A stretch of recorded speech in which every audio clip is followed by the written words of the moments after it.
bagaimana mengirim barang ekspor di mana lokasinya perusahaannya dia jauh dari pelabuhan utama. Nah, seperti ada kita ketahui semua bahwa main port di Indonesia ini adalah Tanjung Priok, Surabaya, Tanjung Mas, dan Medan. Ini main port yang langsung bisa akses kapal-kapal internasional, bisa akses langsung ke luar negeri, tetap melalui transit ya di Singapura dan di Malaysia, Tanjung Pelepas dan di Singapura Port. Nah, ini yang nanti bisa langsung akses ke mereka. Nah, bagaimana eksportir-eksportir yang lokasinya jauh dari pelabuhan utama? Tentunya kita akan mempunyai mekanisme tersendiri di dalam pengaturan proses pengiriman barang. Bagi Anda yang lokasi pelabuhan itu ada di luar Jawa, khususnya, misalkan kita sebut aja di Sulawesi Tengah, di Pantualan, misalkan ya pelabuhannya, hal yang pertama yang Anda lakukan adalah menentukan harga ekspor. Di mana harga ekspor itu standarnya adalah free on board atau FOB, di mana harga barang itu sampai masuk kapal.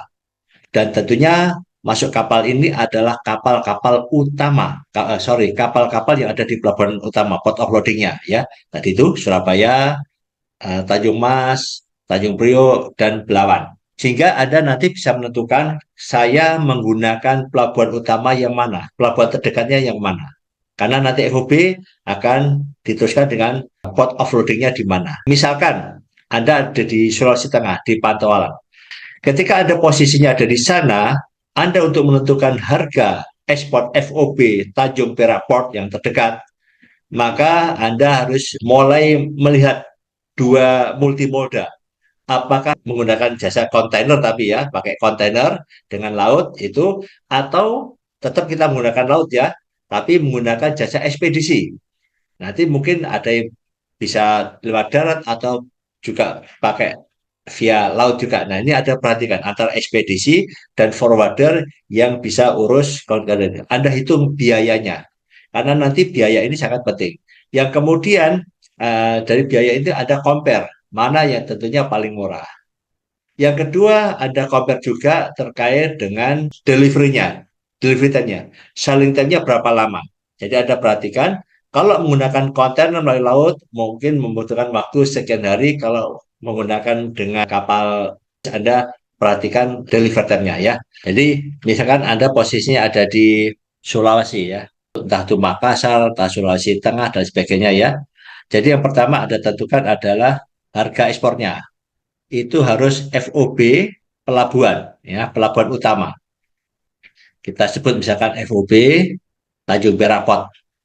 Sehingga yang ada harga ekspor ini ada harus mencari satu, ini untuk compare ya, satu ekspedisi atau forwarder.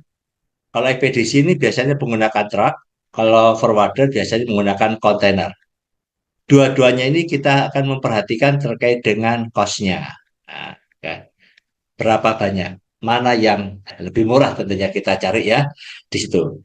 Yang kedua, Anda juga memperhatikan terkait dengan selling time-nya ya, atau pengiriman.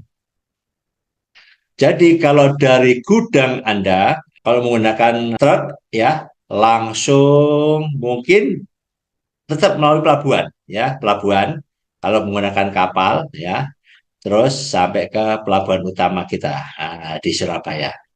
Nah, ini yang harus Anda perhatikan adalah berapa biayanya dan berapa lama waktu sampai di pelabuhan di Surabaya ini. Kalau yang menggunakan forwarder, nah ini forwarder, dari gudang Anda angkut sampai nanti kontainernya jalan sampai ke pelabuhan dan sampai ke Surabaya. Ini berapa lama?